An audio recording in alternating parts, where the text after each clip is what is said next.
Olá pessoal, tudo bem? Esse é o vídeo número 5 de O Processo do Trabalho.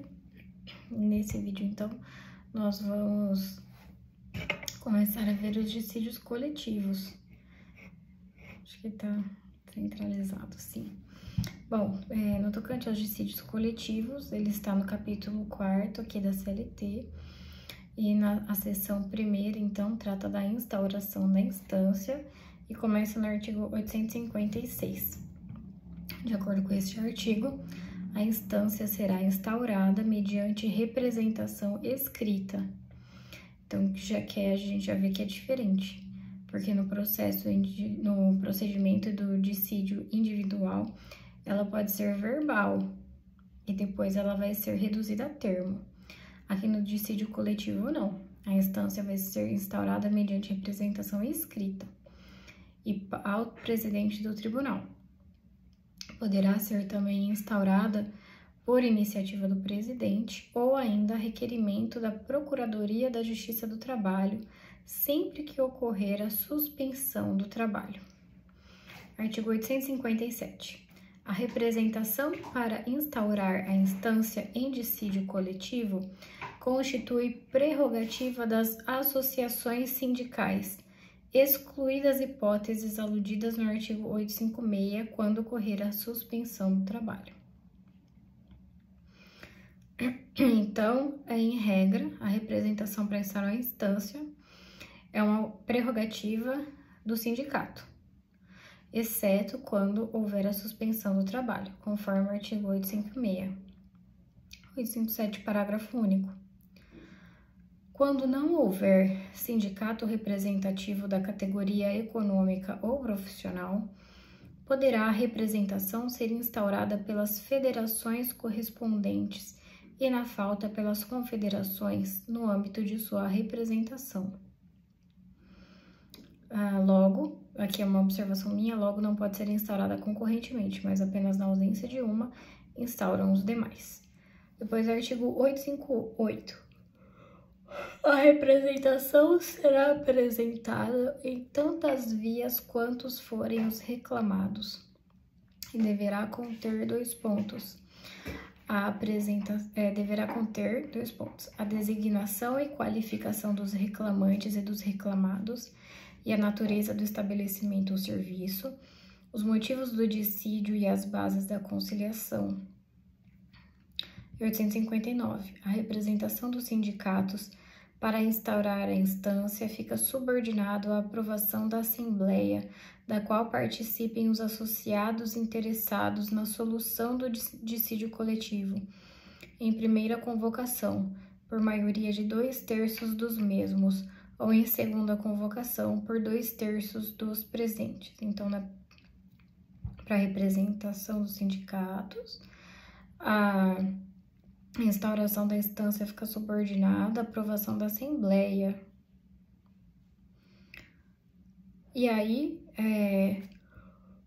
primeiro, precisa da participação dos associados interessados, 2/3, ou, primeiro é 2/3 dos interessados.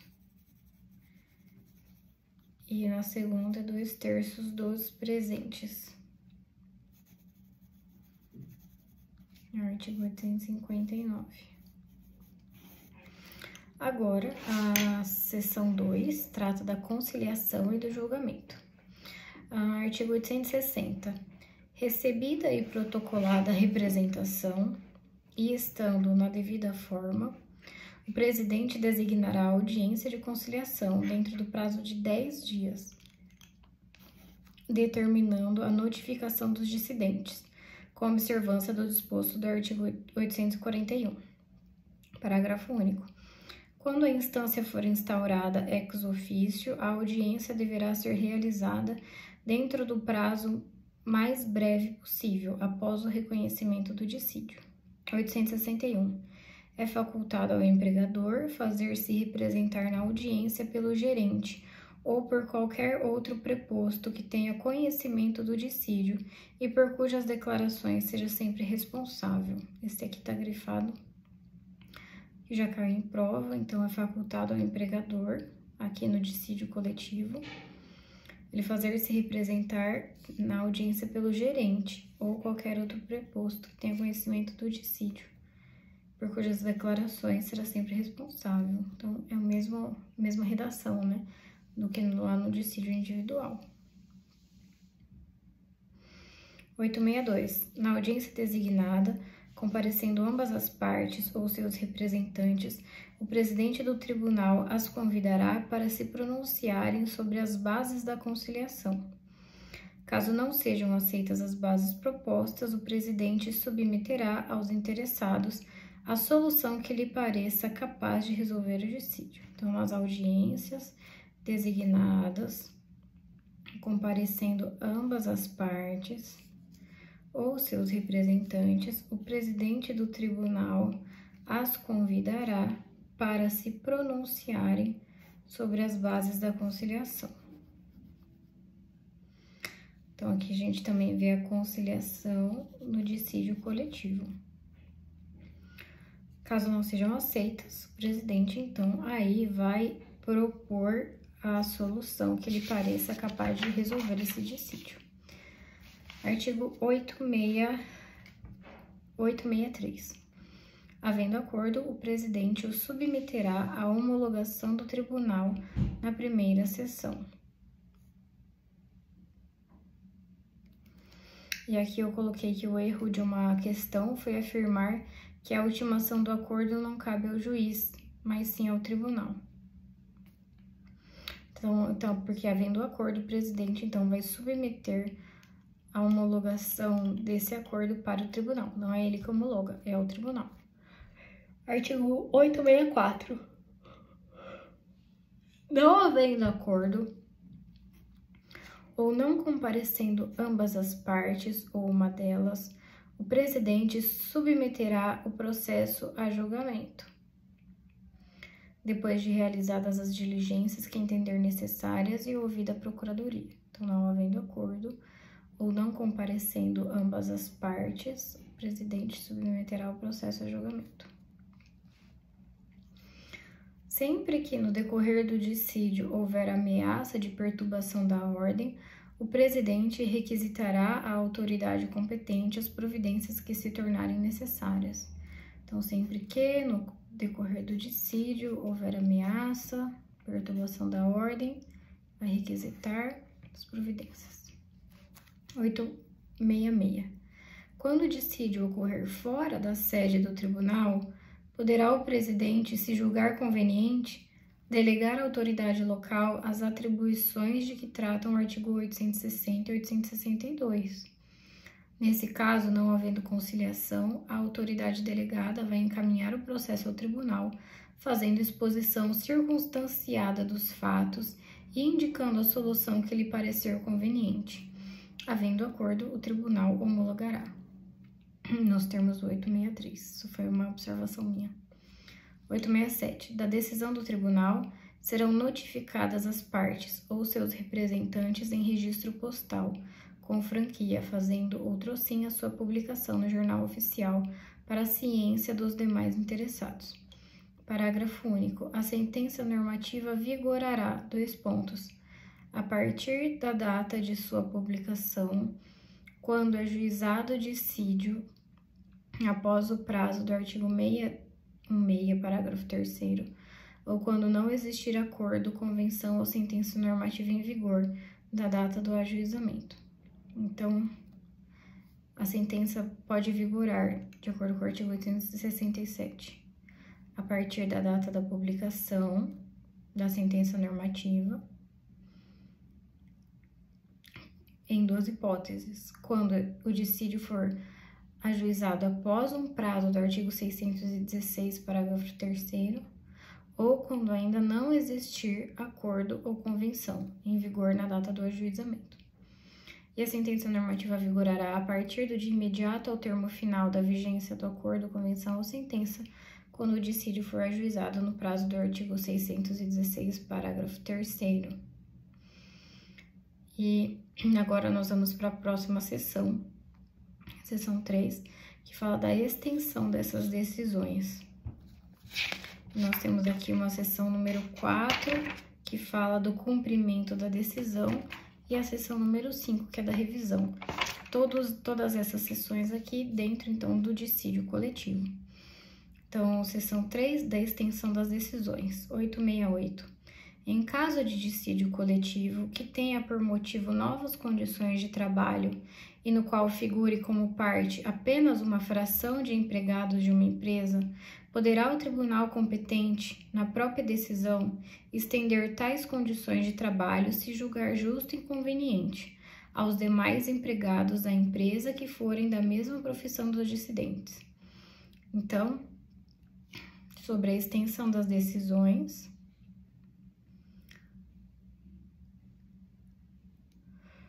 se o dissídio coletivo ocorreu porque as partes queriam novas condições de trabalho e, no caso, apenas figurava como parte uma fração dos empregados de uma determinada empresa, o tribunal competente, na própria decisão, pode estender essas condições se ele julgar justo e conveniente aos demais empregados.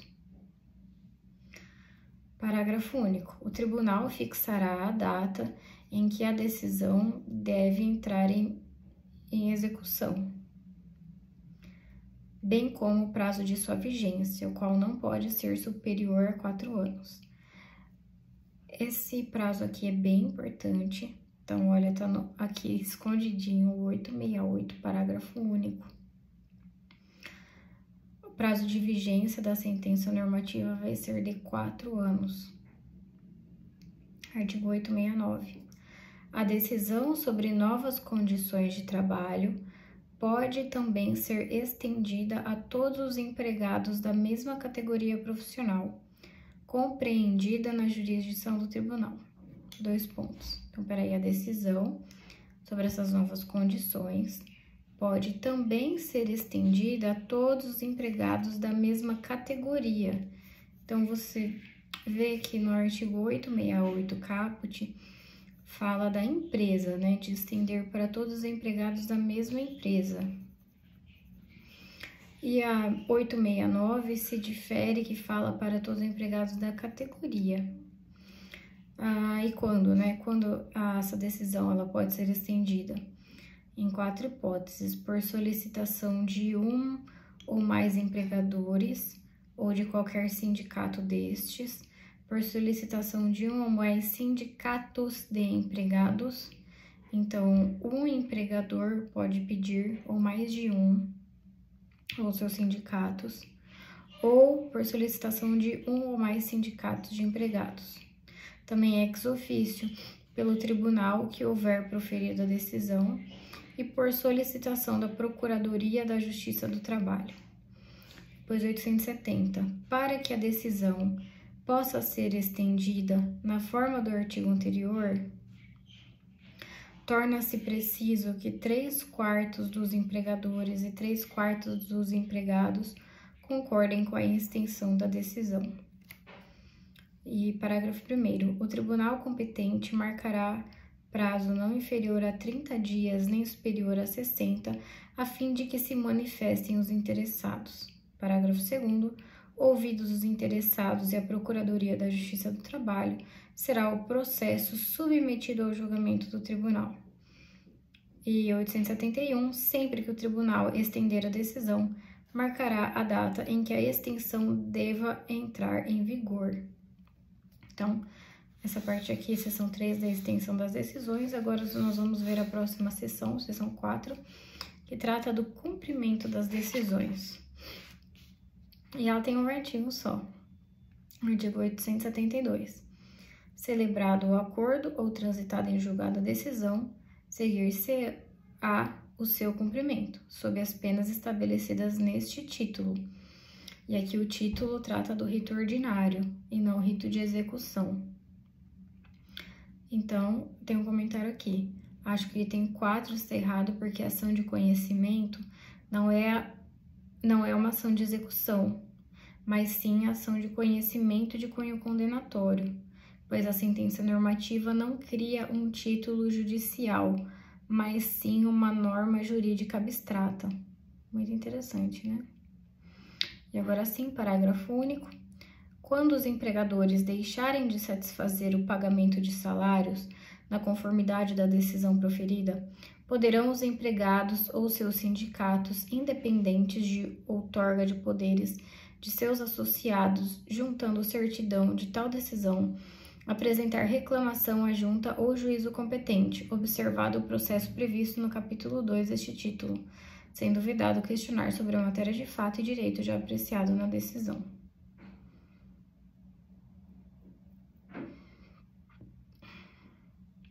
Então, quando o empregador não satisfazer o pagamento dos salários conforme a sentença normativa, os empregados e os sindicatos, aqui, independente de outorga de poder, porque ele vai estar como substituto, pode apresentar uma reclamação. Mas nessa reclamação eles não vão aqui questionar matéria de fato e matéria de direito. Continuando aqui,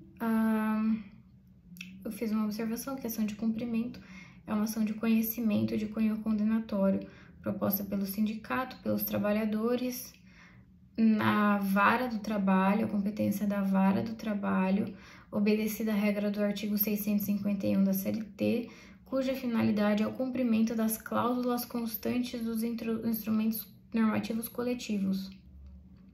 Nota-se, portanto, que os instrumentos normativos não comportam execução, sendo assim o não cumprimento espontâneo ensejará a propositura de ação de cumprimento.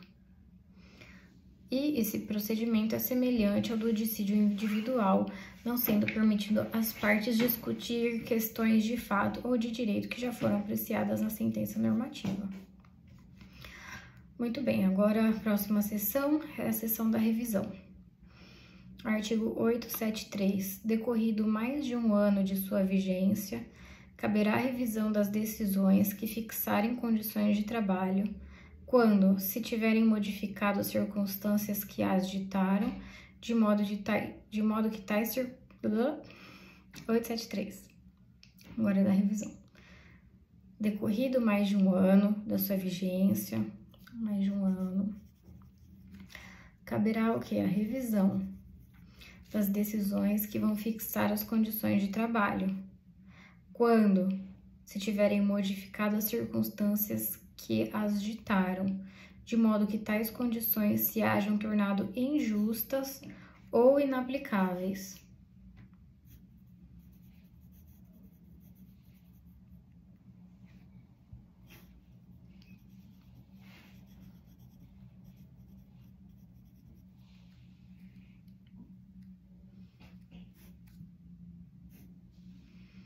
Artigo 874. A revisão poderá ser promovida por iniciativa do Tribunal Prolator, da Procuradoria do Trabalho, das associações sindicais ou de empregador ou empregadores. Parágrafo único. Quando a revisão for promovida por iniciativa do Tribunal Prolator ou da Procuradoria, as associações sindicais e o empregador serão ouvidos no prazo de 30 dias. Quando promovida por uma das partes interessadas, serão as outras ouvidas também por igual prazo. 875. A revisão será julgada pelo tribunal que tiver proferido a decisão, depois de ouvida a Procuradoria da Justiça do Trabalho. Então, aqui nós terminamos essa parte dos dissídios coletivos. Os dissídios coletivos, então, contaram com instauração da instância, conciliação e julgamento, extensão das decisões, cumprimento da decisão e a revisão. Acho que eu nunca tinha me atentado assim para esse bloco e eu tô em dúvida se eu começo já a execução ou se eu pauso o vídeo.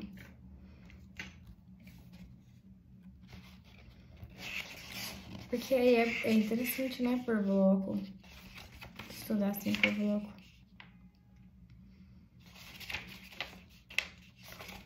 Ó, vai ter 1, 2, 3, 4. 1, 2. São 4 folhas. É mais ou menos meia hora. Aí vai dar uns 50 minutos.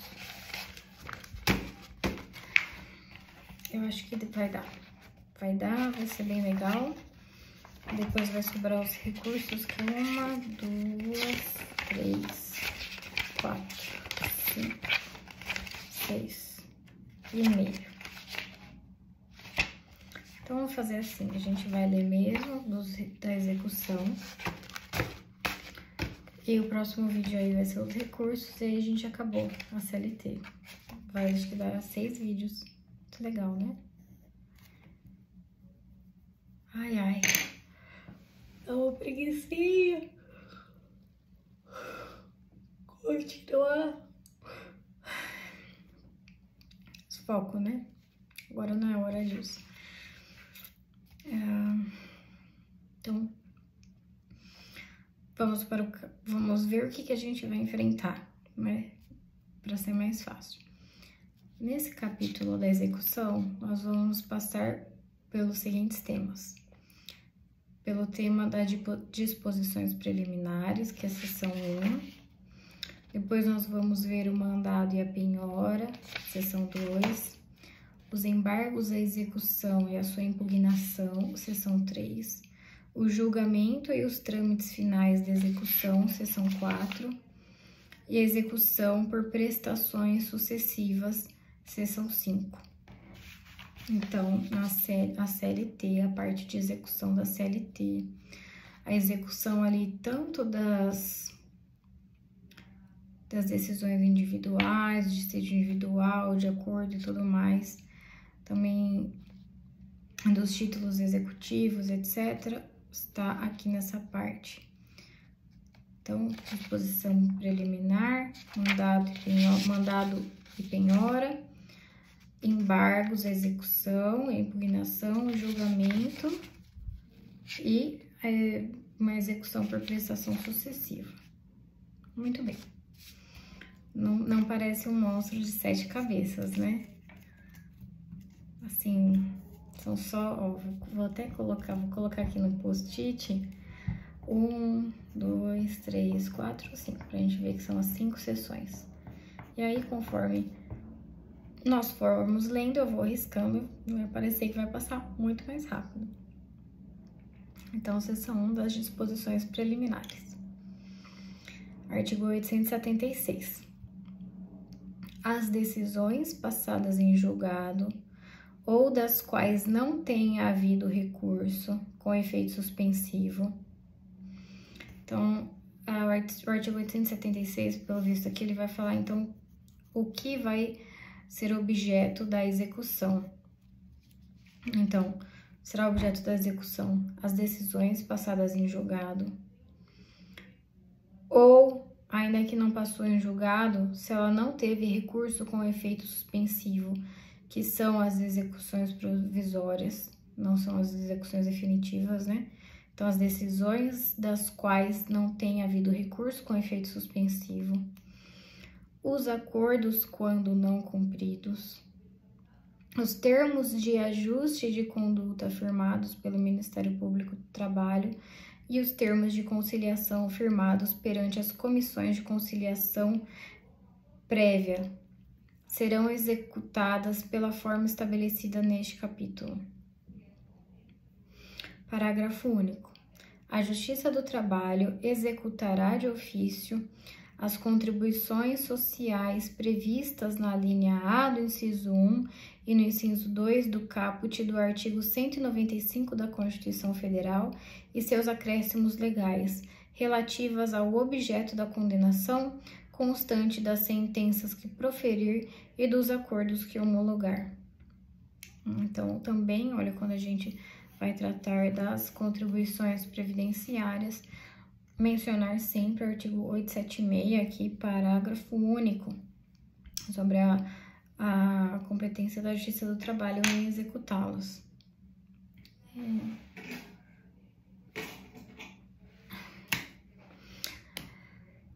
Artigo 877. É competente para execução das decisões o juiz ou presidente do tribunal, que tiver conciliado ou julgado originariamente o dissídio.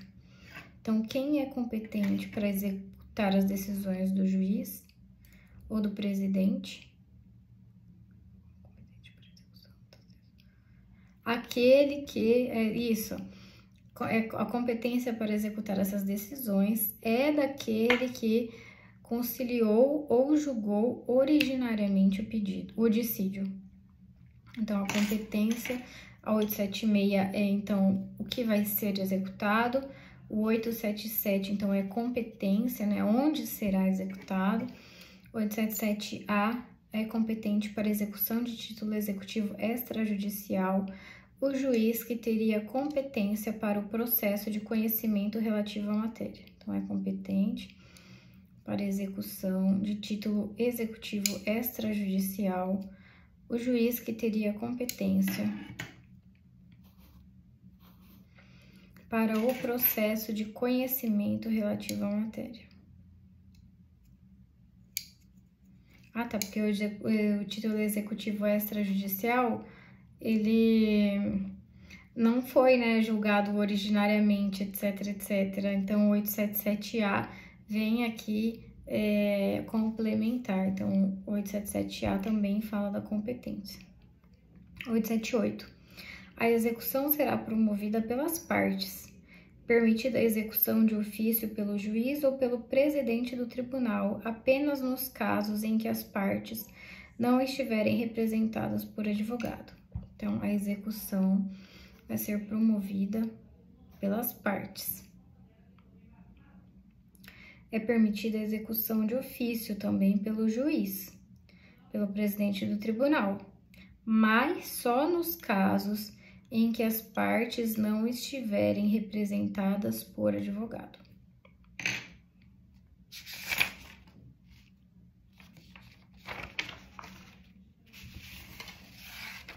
E aqui temos uma observação, deve ser a Instrução Normativa 41, artigo 13, que a partir da vigência da lei da reforma trabalhista, né, a iniciativa do juiz na execução de que trata o artigo 878, então, e também no incidente de desconsideração da personalidade jurídica, ficará limitado aos casos em que as partes não estiverem representadas por advogado. Então, a partir da vigência da reforma trabalhista, o juiz, então, só vai poder atuar de ofício nesses casos previstos na CLT, que é o 878, e também no caso de desconsideração da personalidade jurídica. 878A. Faculta-se ao devedor... Estou incomodada aqui com esse pezinho. Faculta-se ao devedor o pagamento imediato da parte que entender devida previdência social. Faculta-se ao devedor o pagamento imediato da parte que entender devida previdência social, sem prejuízo da cobrança de eventuais diferenças encontradas na execução de ofício.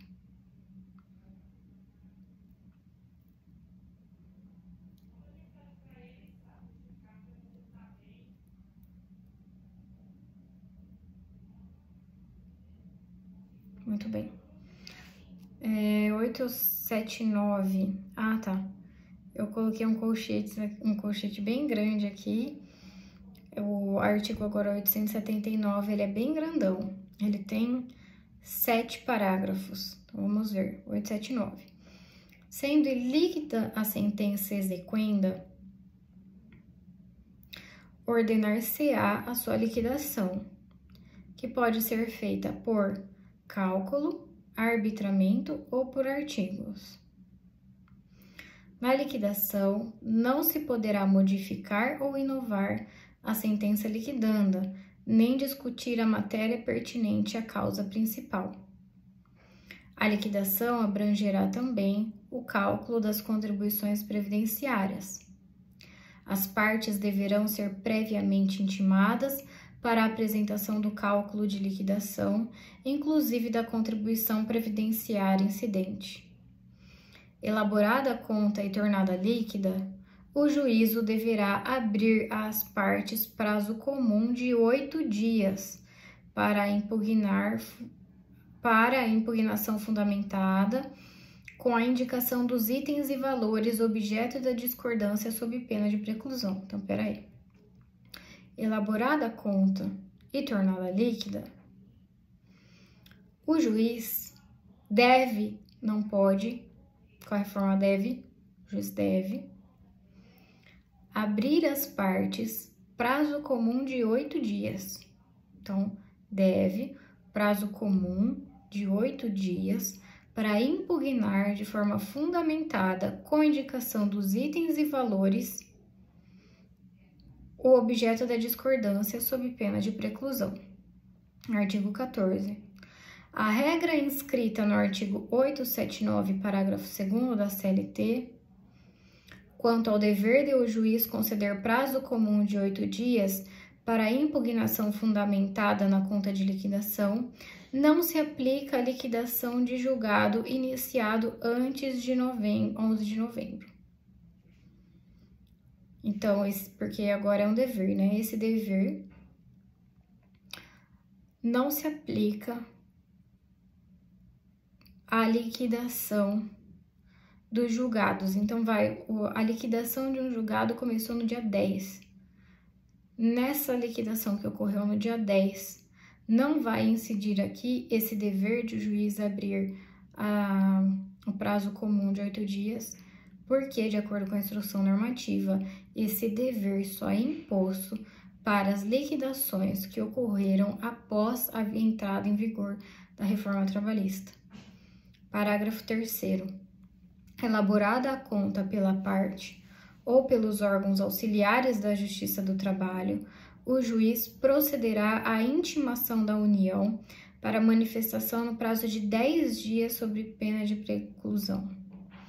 Então, aqui, elaborada a conta pela parte, pelo órgão auxiliar, aqui o juiz também vai proceder à intimação da União. Parágrafo 4º. A atualização do crédito devido à providência social observará os critérios estabelecidos na legislação previdenciária. Parágrafo 5º. O ministro do Estado da Fazenda poderá, mediante ato fundamentado, dispensar a manifestação da União quando o valor total das verbas que integram o salário de contribuição na forma do artigo 28 da Lei 8.212 ocasionar perda da escala decorrente da atuação do órgão jurídico. Então, o ministro do Estado da Fazenda pode dispensar a manifestação da União quando o valor total das verbas do salário de contribuição aqui ocasionar a perda de escalonamento. Parágrafo 6º. Tratando-se de cálculo de liquidação complexo, o juiz poderá nomear perito para a elaboração e fixará, depois da conclusão do trabalho, o valor dos respectivos honorários, com observância, entre outros, dos critérios de razoabilidade e proporcionalidade. Então, cálculos de liquidação complexo, pode, então, o juiz nomear um perito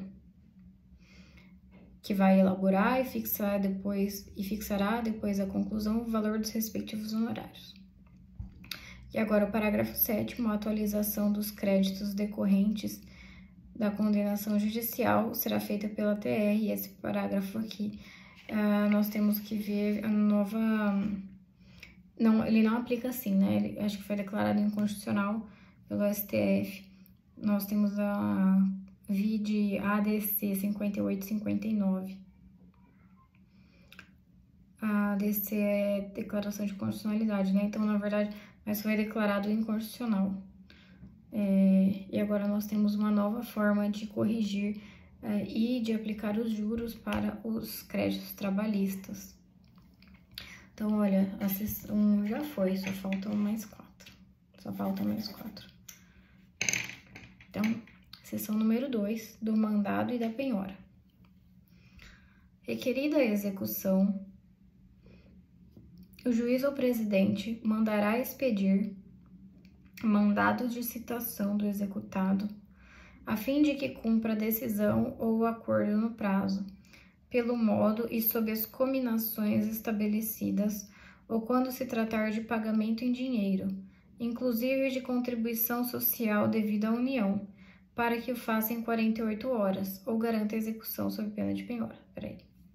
Então, requerida a execução, o juiz ou presidente mandará expedir mandado de citação do executado, a fim de que cumpra a decisão ou acordo no prazo, pelo modo e sob as cominações estabelecidas, ou quando se tratar de cominação em dinheiro, inclusive de contribuição social devida à União, para que o faça em 48 horas. Então, quando for cominação em dinheiro, para que cumpra, então, 48 horas, ou, se não cumprir, para garantir a execução. Então, ou paga ou garante a execução, tudo isso sob pena de penhora. Parágrafo 1º. O mandado de citação deverá conter a decisão exequenda ou termo de acordo não cumprido. Então, parágrafo 1º. O mandado de citação deverá conter a decisão exequenda ou o termo de acordo não cumprido.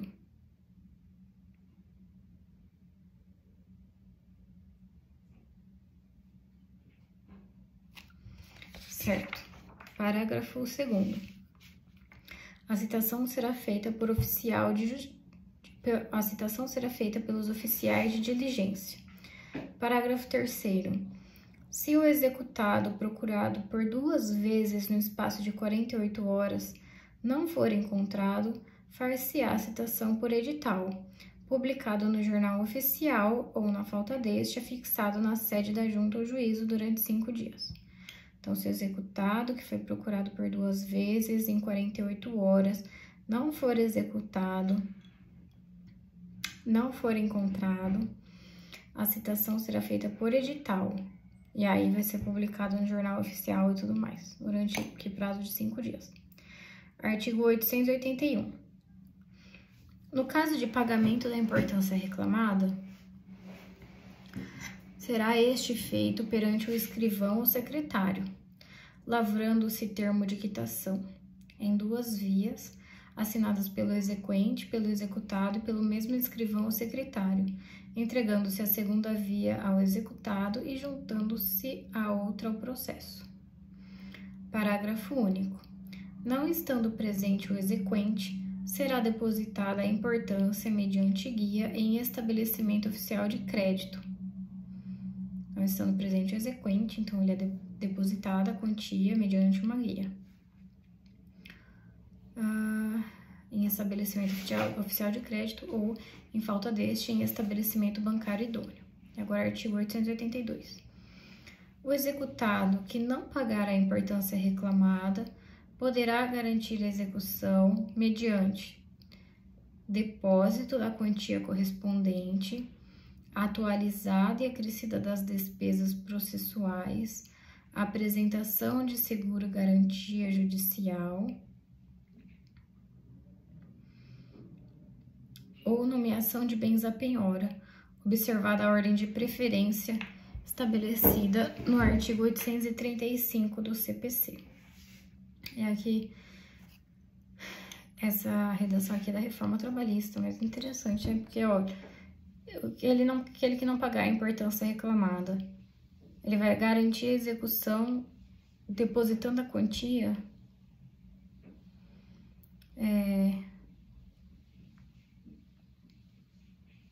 bom, às vezes ele só não quer quitar, né? Ele vai garantir para poder recorrer. Então, o executado, então, que ele não paga a importância, ele vai garantir a execução mediante o depósito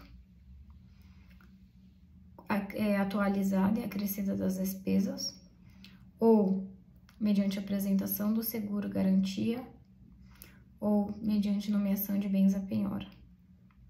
Artigo 883. Não pagando o executado, nem garantindo a execução, seguir-se-á a penhora dos bens tantos quantos bastem ao pagamento da importância da condenação, acrescida de custas e juros de mora, sendo estes, em qualquer caso, devidos a partir da data em que for ajuizada a reclamação inicial. Então, aqui tá falando que os juros de mora vão incidir a partir da data em que for ajuizada a reclamação. Artigo 883-A. A decisão judicial transitada em julgado somente pode ser levada a protesto, gerar inscrição do nome do executado em órgãos de proteção ao crédito ou no BNDT, nos termos da lei, depois de transcorrido o prazo de 45 dias a contar da citação do executado, se não houver garantia do juízo.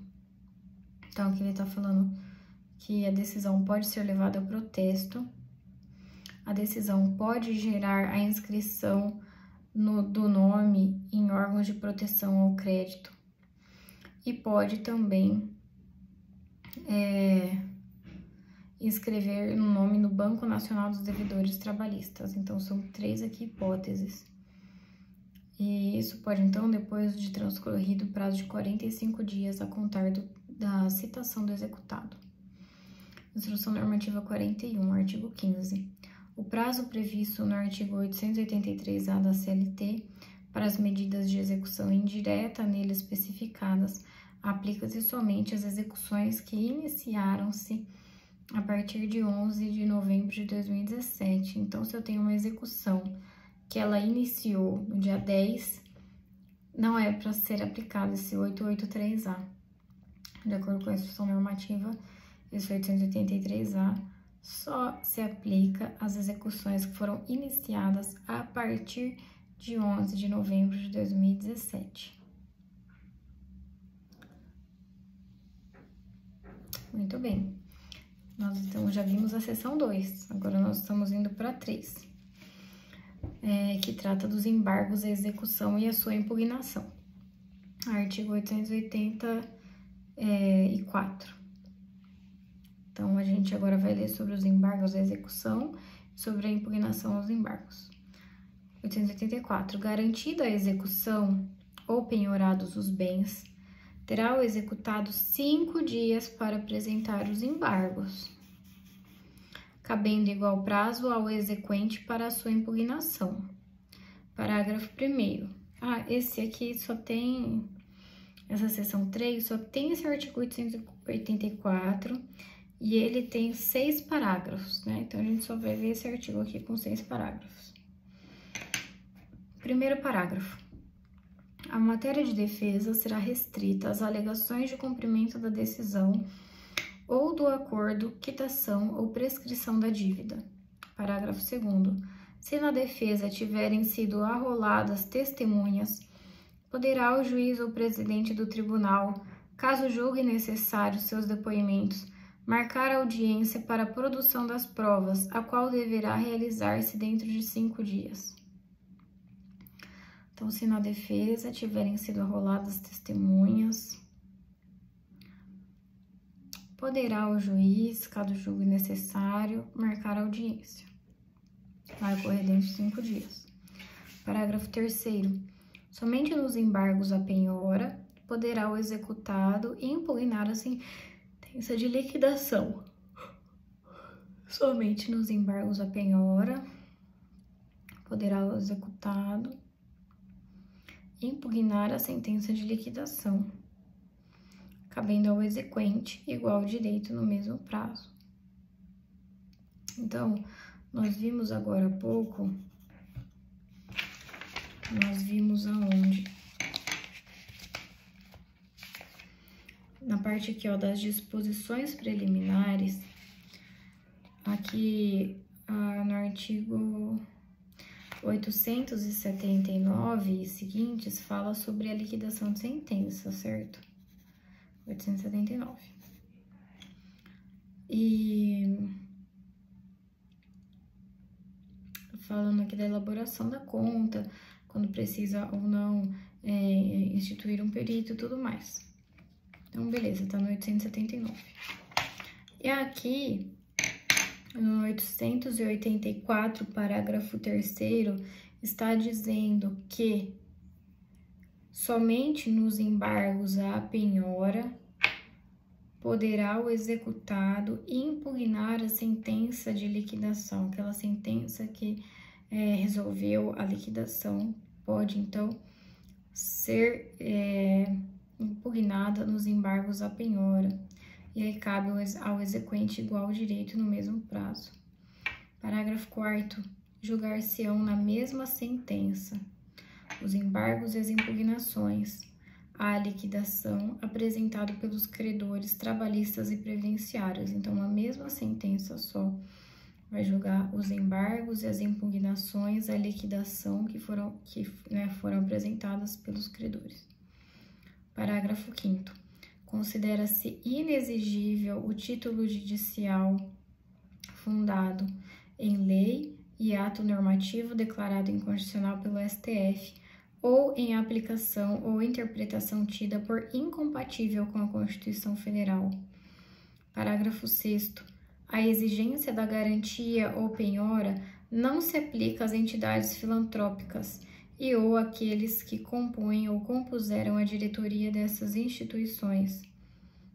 Esse aqui é bem importante, tem até uma estrelinha aqui do lado. Na verdade, esse 884, parágrafo 5º, também é muito importante. Fala quando não é exigível, né? Esse título judicial ele não é exigível se a base dele é uma lei ou um ato normativo inconstitucional, ou que aquela interpretação também baseada foi declarada inconstitucional. E também esse parágrafo 6º é muito importante porque está dizendo que a garantia, a exigência de garantia e a exigência da penhora não se aplica para quem? Para as entidades filantrópicas e para aqueles que compõem ou compuseram a diretoria dessas instituições filantrópicas. Instrução Normativa 41, artigo 16. O artigo 884, parágrafo 6º da CLT, aplica-se às entidades filantrópicas e seus diretores em processos com execução iniciada a partir de 11 de novembro. Então, essa exceção aqui da garantia ou da penhora não se aplica para as execuções que começaram até o dia 10 de novembro. Então, começou do dia 10, as entidades filantrópicas e os seus diretores não terão essa benesse, apenas aquelas iniciadas após o dia 11 de novembro, conforme a Instrução Normativa número 41. Agora a próxima sessão nós já vimos a 13, olha aqui que bonitinho, eu tô riscando. Já vimos 2, agora que legal, 3, agora a 4ª. Nós vamos ver, vai do artigo 885 até 889A. Estamos já acabando. Então, 885. Essa seção aqui fala do julgamento e dos trâmites finais de execução. 885. Não tendo sido arrolada testemunha na defesa, o juiz ou presidente, conclusos os autos, vai proferir uma decisão dentro de 5 dias, julgando subsistente ou insubsistente a penhora.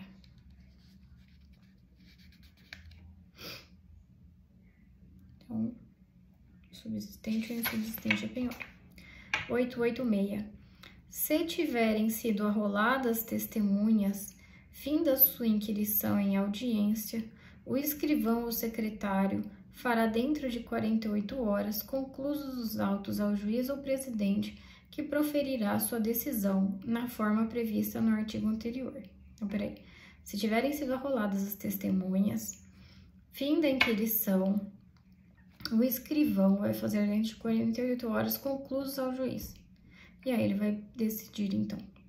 Parágrafo 1º. Proferida a decisão, serão da mesma notificadas as partes interessadas em registro postal com franquia. Parágrafo 2º. Julgada subsistente a penhora, o juiz ou presidente mandará proceder logo à avaliação dos bens penhorados. Então, essa penhora aqui é subsistente, né? Essa penhora vai dar conta. Nesse caso, então, o juiz ou presidente vai mandar proceder à avaliação dos bens penhorados. Artigo 887.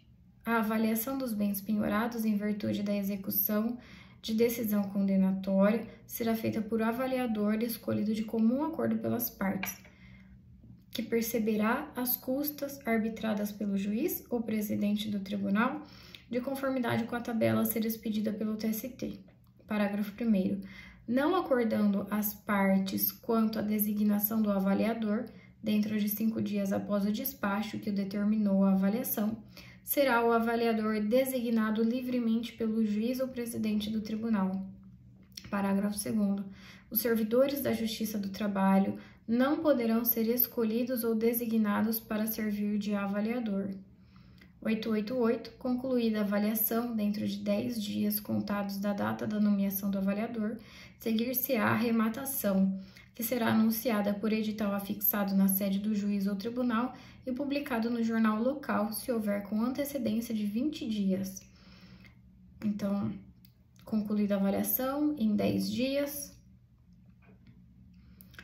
a partir de 10 dias, né? Então teve a nomeação, aí dá 10 dias, aí é concluída a avaliação, aí vai seguir-se a arrematação, que vai ser anunciada por um edital e precisa ter 20 dias entre esse edital e o acontecimento dessa arrematação. Parágrafo 1º. A arrematação será feita em dia e local anunciado e os bens serão vendidos pelo maior lance, tendo o exequente preferência para a adjudicação. Então, aqui é importante no 888 que ela é feita pelo maior lance e que o exequente tem preferência para a adjudicação. Parágrafo 2º. O arrematante deve garantir o lance com um sinal de 20% do seu valor. Parágrafo 3º. Não havendo licitante e não requerendo o exequente a adjudicação dos bens penhorados, poderão os mesmos ser vendidos por leiloeiro nomeado pelo juiz ou presidente. Então, não havendo licitante, não requerendo o exequente a adjudicação dos bens penhorados, não há licitante,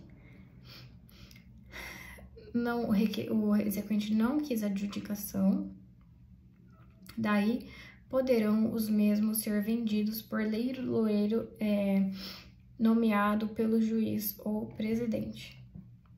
Parágrafo 4º. Se o arrematante ou seu fiador não pagar dentro de 24 horas o preço da arrematação, vai perder em benefício de execução o sinal lá dos 20%, voltando à praça os bens executados. 889. Aos trâmites e incidentes do processo da execução são aplicáveis naquilo em que não contravierem ao presente título os preceitos que regem o processo dos executivos fiscais para a cobrança judicial da dívida ativa da Fazenda Pública Federal. Então, aos trâmites e aos incidentes do processo de execução são aplicáveis naquilo que não contravierem ao presente título os preceitos que regem o processo do executivo fiscal. Esse 889 é muito importante. Tá falando aqui igual a gente tem o 769, que fala da aplicação subsidiária do CPC ao processo do trabalho, nós temos o 889, que tá falando então que na execução nós aplicamos, né, o que não contravier ao presente título, a lei dos executivos fiscais, lei 6.000 e pouco. Então, esse 889 também é de suma importância. E aí, essa lei, ela fala da aplicação subsidiária também do processo civil. Então, por isso que a gente também pode ficar usando de forma supletiva e subsidiária o procedimento do CPC de 15, que ele também é autorizado, além do 769, também a própria lei dos executivos fiscais também possibilita. Artigo 889-A, os recolhimentos das importâncias devidas referentes às contribuições sociais serão efetuados nas agências locais da Caixa Econômica Federal ou do Banco do Brasil por intermédio de documentos da arrecadação da Previdência Social, dele se fazendo constar o número do processo. Parágrafo 1º, concedido parcelamento pela Secretaria da Receita Federal do Brasil, o devedor juntará aos autos a comprovação do ajuste, ficando a execução das contribuições sociais correspondentes suspensa até a quitação de todas as parcelas. Parágrafo 2º, as varas do trabalho encaminharão mensalmente à Secretaria da Receita Federal do Brasil informações sobre os recolhimentos efetivados nos autos, salvo se outro prazo for estabelecido em regulamento. Aqui, então, nós terminamos a 4ª sessão, e agora nós estamos indo para a última, que é a curtinha, que fala da execução por prestações sucessivas, seção número 5, artigo 890. A execução para pagamento de prestações sucessivas far-se-á com observância das normas constantes desta seção, sem prejuízo das demais estabelecidas neste capítulo. Artigo 891. Nas prestações sucessivas por tempo determinado, a execução pelo não pagamento de uma prestação compreenderá as que lhe sucederem. Então, quando é prazo determinado, a execução pelo não pagamento de uma já engloba as que sucederam. Artigo 892. Tratando-se de prestação sucessiva aí por tempo indeterminado, a execução compreenderá inicialmente as prestações devidas até a data do ingresso na execução. Então, tratando-se de prestação sucessiva por tempo indeterminado, a execução compreenderá as prestações devidas até a data do ingresso na execução. Então, se é por tempo determinado, já compreende todas as que lhe sucederem. Se é por tempo indeterminado, aí é só até as devidas no momento da data do ingresso na execução. Em menos de 1 hora, nós vimos, então, a dissídio coletivo e a execução na CLT. No próximo vídeo, então, se tudo der certo, também em menos de 1 hora, vamos ver. Nós vamos, então, estudar os recursos da CLT, e aí a gente acaba com o processo do trabalho da CLT. Depois, aí tem outros vídeos, né? Por exemplo, sobre a parte de CPC, que cai bastante também, provas de processo coletivo, de processo do trabalho. Depois temos também a Lei de Ação Civil Pública, que também cai bastante. A Lei da Empenhorabilidade de Lei do Bem de Família, que também cai. Mas isso tudo a gente vai ver depois, nos próximos vídeos. Então, até lá!